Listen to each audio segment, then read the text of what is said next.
Oke. Oh ini ada yang baru gabung ya. Siap.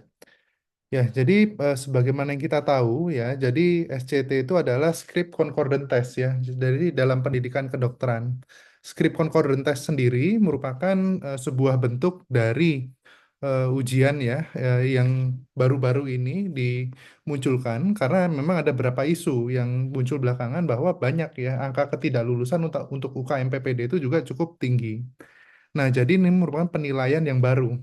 Dan ini dimunculkan karena adanya diskusi dari uji kompetensi nasional ya dari Kolegium Dokter Indonesia itu 13 Desember 2024 ya. Jadi belum 1 bulan nih ya. Nah, nanti teman-teman juga udah pada heboh, waduh nih gimana nih dengan yang baru tuh seperti apa gitu ya. Nah, eh, dari informasi yang kami dapatkan ya, jadi intinya sebetulnya sama ya. Jadi memahami vignette clinical eh, singkat ya. Jadi clinical vignette yaitu merupakan bagian yang paling penting karena memang nanti teman-teman ketika praktek sebagai dokter apalagi dokter spesialis ya yang dipentingkan adalah penalaran klinis ya jadi bukan berarti dari satu jawaban itu pasti selalu benar ya jadi jawaban benar di settingan yang tidak tepat itu bisa menjadi jawaban yang salah gitu ya. Nah, sehingga dimunculkan harus ada nih alternatif dari hanya pilihan ganda saja. Mungkin kalau teman-teman dulu pernah, kalau zaman saya SPMB ya, kalau SPMB itu kan dulu kalau jawaban benar poinnya 4 plus 4 ya, kalau salah -1, kalau tidak jawab dia 0 gitu ya. Nah, itu kurang lebih mirip dia seperti itu, walaupun tidak 100% demikian.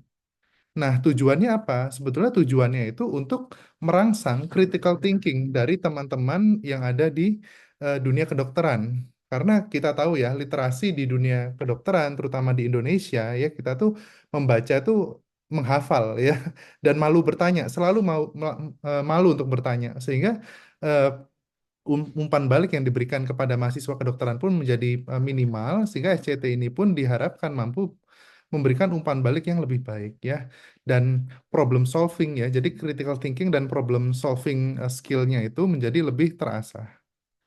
Oke. Nah, selanjutnya sorry. Oke.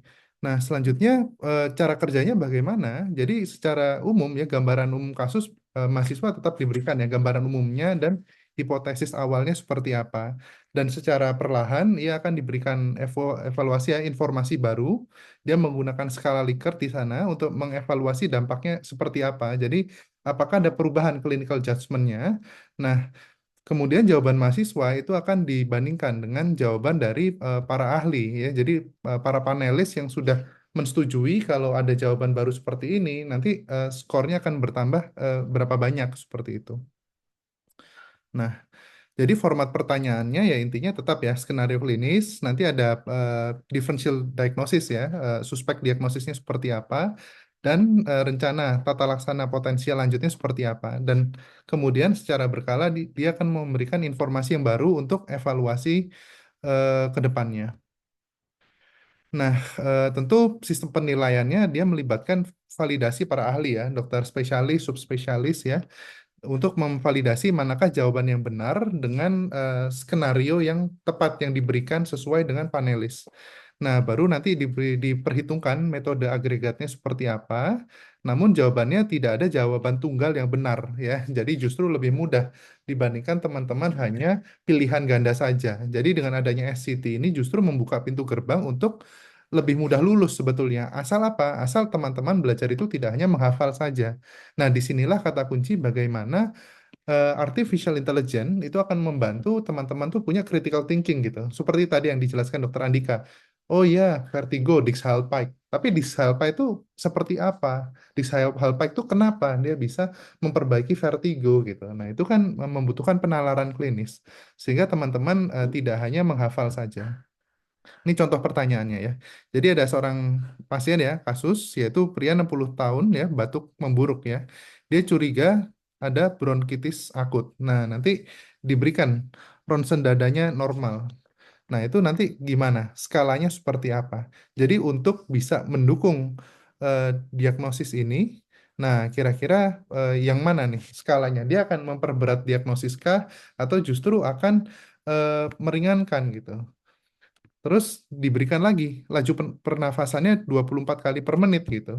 Tapi di sini ada gambaran diagnosisnya pneumonia karena Staphylococcus dan dia ada batuk produktif purulen. Kira-kira gimana? Ronsen dada normal, tapi batuk produktif purulen di sini. Nah, tentu skalanya juga akan berbeda ya. Kalau memang awalnya kita curiga bronkitis akut, tapi kemudian berubah jadi pneumonia, tentu pada bronkitis akut tidak ada produktif purulen, dia cenderung kering di sini. Nah, jadi kalau yang ini ya cocok dia plus 2. Tapi kalau sudah ada data baru batuk produktif purulen, itu nilainya akan jadi plus 2 di sini. Gitu. Nah, untuk kondisi selanjutnya, kelebihannya apa ya? Sekali lagi ya, kelebihannya tentu akan mampu menilai ya penalaran klinis teman-teman dalam situasi yang tidak pasti. Ketika kita berhadapan dengan pasien dunia nyata seperti itu. Dan implementasinya tentu memerlukan pengembangan kasus yang cermat ya. Jadi aplikasinya sangat berguna untuk mahasiswa kedokteran tingkat lanjut ya, terutama teman-teman yang ingin belajar untuk menjadi seorang residen. Karena menjadi seorang residen sekali lagi itu memerlukan pembelajaran orang dewasa ya.